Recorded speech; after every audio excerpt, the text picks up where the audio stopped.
So, dalawang undisputed world championship nga po mga bossing ang ating natunghayan sa araw na ito. Kaninang umaga na upset si Canelo Alvarez ni Terence Crawford kung saan gumana ang pa-puntos-puntos. Sabay takbo ni Crawford na hirapan si Canelo sa ginamit na estilo na yan ni Crawford.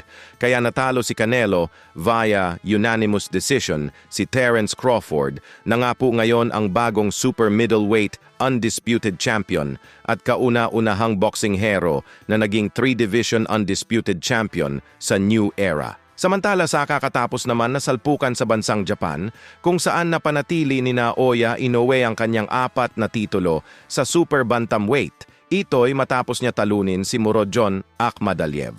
Via unanimous decision, wala naman bumagsak sa dalawa. Dahil pareho naging maingat sa laban, hindi pwede basta na lang lumusob si Inoue dahil alam niyang may kalalagyan siya kay Akhmadaliev. At ganon din si Akhmadaliev, hindi basta lumulusob kay Inoue dahilan upang umabot ang kanilang laban sa 12 rounds. Pero nakakalamang pagdating sa puntos si Inoue dahilan upang mapanatili ang kanyang 4 na titulo.